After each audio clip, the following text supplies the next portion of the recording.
What's going on, guys? Welcome back to Cinephellas. I am Kevin Muller, and I am here with another segment of Seven with Kevin, where I catch up with everything that you've seen and watch things that you may haven't. Okay, so last time I took a look at films that really, were under the radar, you may have not heard of. So I figured that I go back to things that are a little more mainstream and fun. So let's get to it. Okay, so I'm looking for fun. So what better way to start this list as to talk about Borderlands? It's based on a popular video game that I've never played. I know the significance of it. I know it's very popular. I know the graphic style, which is very cartoony.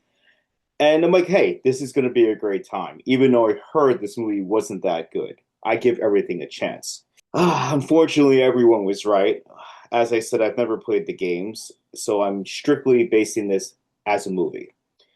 What I know of what made the games really popular, maybe question why Eli Roth, a horror auteur, would basically want to direct this. Maybe it was the paycheck, or maybe he wanted to do some weird stuff, dark humor, because I know the game has that. Maybe he wanted to do that, or maybe it's just the paycheck. There is no such darkness here. There's no sign of Eli Roth style. There's really nothing here at all. All this is a bad, really, really bad, really bad ripoff of Guardians of the Galaxy. But it is not thrilling. It's not funny, and it is not heartwarming. You have Kate Blanchett doing what she can with the script, along with the ride are Jamie Lee Curtis, Kevin Hart, Greenblatt, and Jack Black voicing a character, a robot who has to be one of the most annoying things I've seen in a movie this year and last year. Yeah, and most of all, they have no chemistry whatsoever. And when you are trying to build a relationship and a movie based upon these characters like Guardian of the Galaxy did, it's not going to work if these people have no chemistry, and this movie is filled with people with no chemistry whatsoever. For a big budget film filled with explosions, gunfire, constant noise, it is one of the most hollow films that I've seen in on this list. You feel no connection to anything. It is as bad as everyone says, maybe a little bit worse. And it is my definition of a movie that just goes through the motions. And I'm giving this one and a half out of five. What the hell were you thinking, Eli Roth hairpieces? Okay, so maybe my fun would be had with Anthony Mackie and his movie Elevation. Now, this movie is about humans that have moved up to the high elevations of Earth, because in the lower elevations of Earth, there are creatures. There are creatures that read carbon emissions and will kill humans on sight. Does this sound like A Quiet Place? Yes, it does. Is it anything like A Quiet Place? Hell no. This movie is boring. This movie is shoddily made.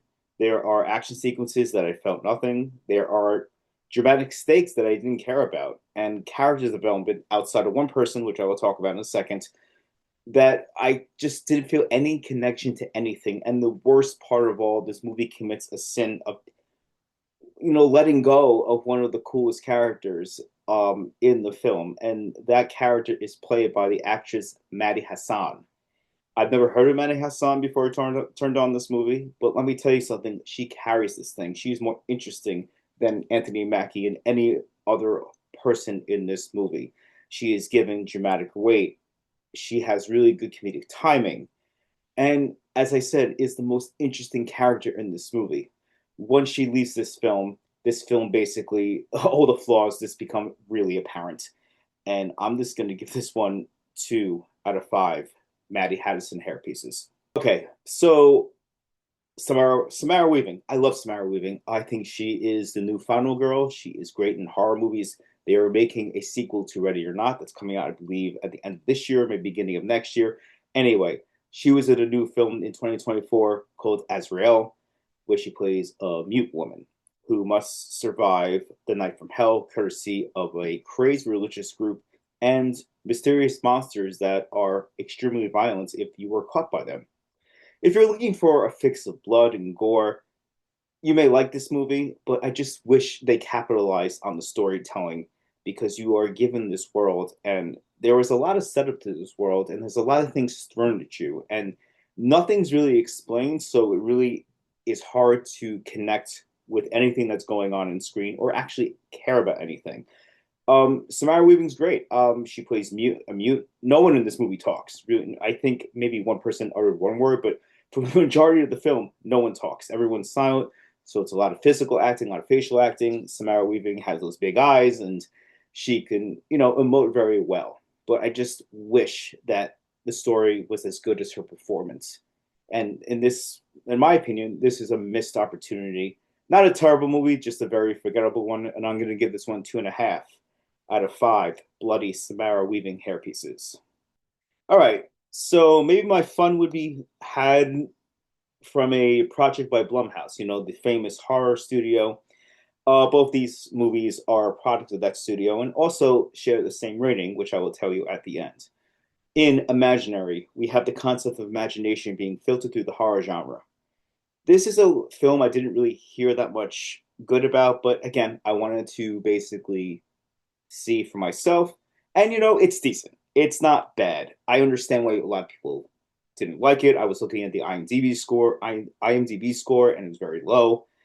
There isn't much horror here, like something you expect out of Jason, Freddy, or Jigsaw.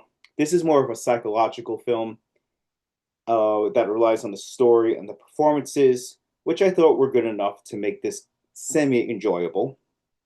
And the acting is pretty good, because usually in these type of films, the acting is kind of shoddy or very mundane. I thought the performances were good here, and this also felt like a young adult horror movie.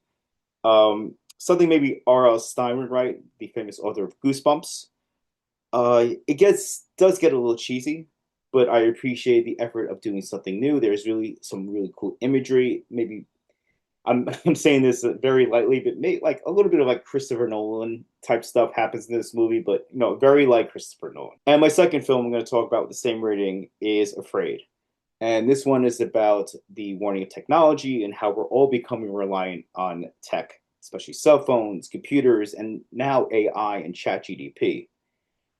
Again, we see many films talk about this and use this as a plot point. This movie doesn't really do anything new with it, but I was kind of more interested in this movie than I was afraid.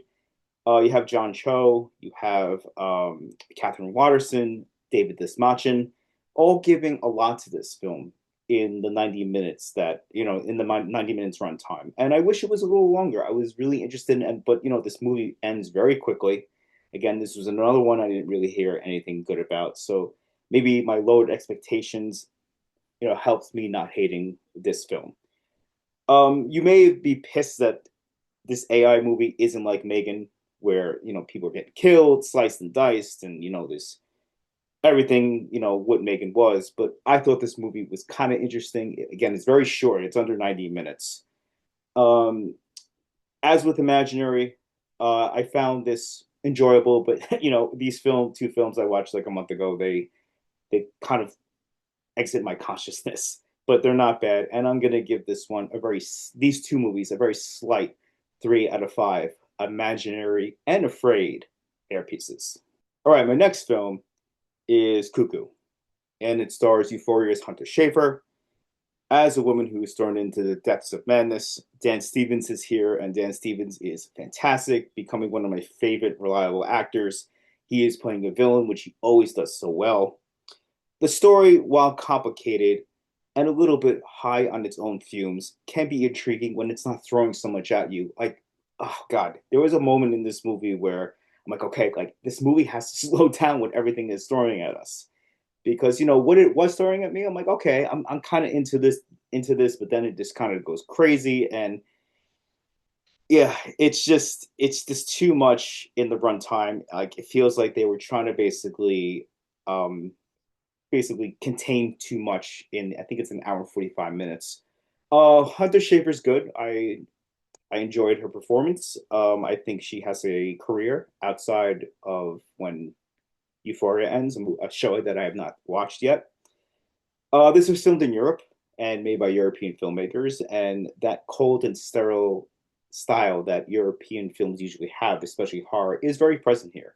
And I did like it. I did appreciate it. It added a little touch of what it needed to basically clear to the rating that I'm going to give this one. And I'm going to give this one 3 out of 5 Hunter Schafer hair pieces. Okay, finally, this movie was fun. And I'm talking about the Ministry of Ungentlemanly Warfare. Oof, that's a mouthful. And I did not know this was a true story, so watching this movie and discovering that added a little bit of spice to it. It's very predictable. It's very, you could see 5 steps ahead of what's going to happen. But I did enjoy the story about Winston Churchill hiring seamen who are rough around the edges and tough as hell. And we have Reacher's Alan Richardson here. He is like the biggest student I've ever seen. He's jacked and he knows how to fight, which is horrifying. But also we have Henry Cavill. And I love this guy. I am so mad that he did not get Superman. Superman comes out soon at the filming of this current episode. But Henry Cavill has basically moved on, and he doesn't wallow in his pity. He wants to show us that he is an actor and he can do things just as good as Clark Kent / Superman. And I loved it. You can tell he's having a great time here. He's playing like a tough guy, but he's also having that like sly sense of humor that Guy Ritchie film characters usually have. And I had a blast watching him. And that the entire project has this energy. This is the kind of stuff that Ritchie needs to stick to. He is good at giving the outsiders or the tough guys and the misunderstood ones.